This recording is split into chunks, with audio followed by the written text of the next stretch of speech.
नमस्कार. आज आपण पाहणार आहोत भाजणीची चकली आणि भाजणीचं प्रमाण योग्य काय असावं ते मी या व्हिडिओमध्ये तुम्हाला सांगते. वाटीचं प्रमाण आणि वजनी प्रमाणामध्ये पण दोन्ही प्रकारचं प्रमाण मी तुम्हाला आज या व्हिडिओमध्ये सांगणार.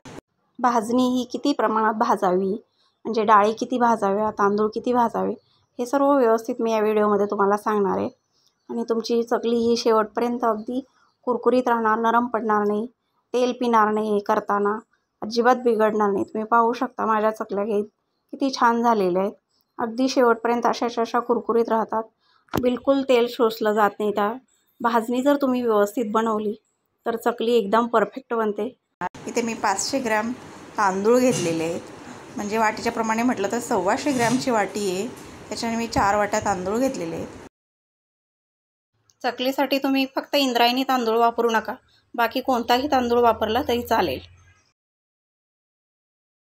1 वाटी हरभऱ्याची डाळ घेतलेली, म्हणजे 100 ग्रॅम घेतलेली. मुगाची डाळ अर्धी वाटी घेतली, म्हणजे 50 ग्रॅम घेतली.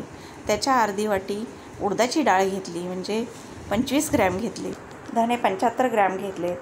जिरं, बडीशोप, ओवा हा कमी जास्त आपापल्या इच्छेनुसार घेतला तरी चालते. पोहा 50 ग्रॅम घेतलेला आहे आणि साबुदाणे हे 50 ग्रॅम घेतलेले. अशा प्रकारे हे सर्व साहित्य घेतले. आता हे सर्व साहित्य आपण थोडं थोडं भाजून घ्यायचं. चमच्याने म्हटलं तर बघा, जिरं हे मोठ्या चमच्याने 2 चमचे घेतलेले, आणि छोटा चमचा म्हटलं तर जिरे 4 चमचे, ओवा 2 चमचे आणि बडीशोप 4 चमचे अशा प्रमाणात घेतलेले. आता आपण डाळी आणि तांदूळ एक पाण्याने धुवून घ्यायचे. तांदूळ मी 2 पाण्याने धुतले आणि डाळी एक पाण्याने स्वच्छ धुवून घेतलेले आहेत आणि फॅन खाली असं व्यवस्थित सुकायला घातले. सर्व वेगवेगळंच सुकवायचं, कारण आपण डाळी भाजताना पण ते वेगवेगळ्याच भाजणार आहे. त्याच्यामुळे मुगाची डाळ आणि उडदाची डाळ एकत्र करायची नाही, ती वेगवेगळीच भाजायची.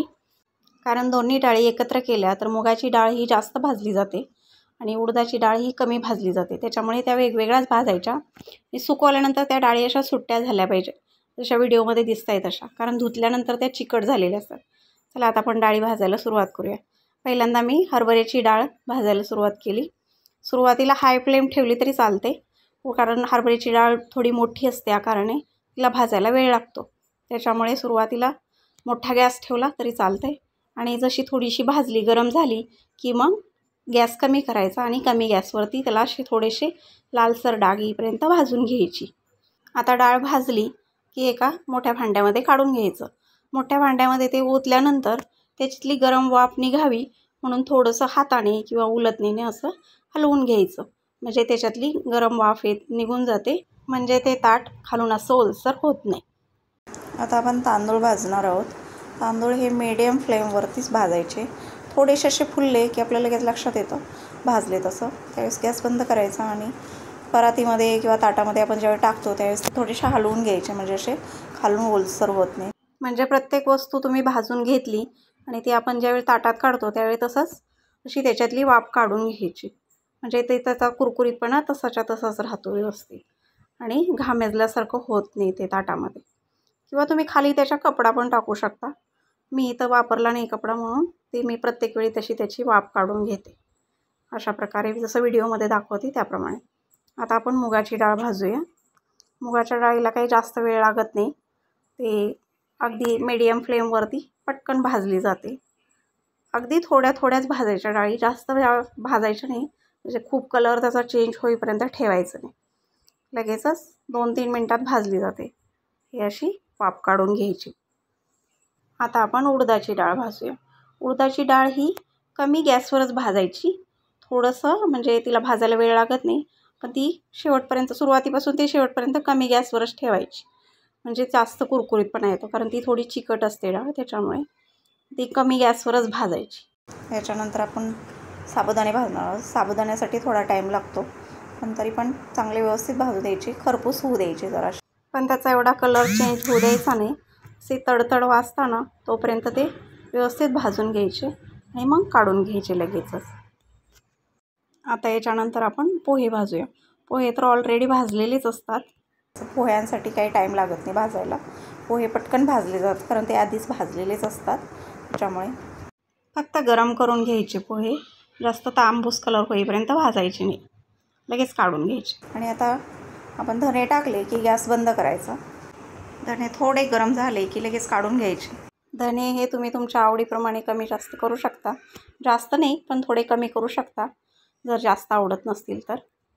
आणि आता आपण उरलेल्या वस्तू एकत्र भाजू. आणि त्याच गरम कढईमध्ये बडीशोप, ओवा, जिरं हे सर्व तिन्ही वस्तू आपण एकत्र टाकून थोड्याशा गरम झाल्या की लगेच काढून घेतलं तरी चालते.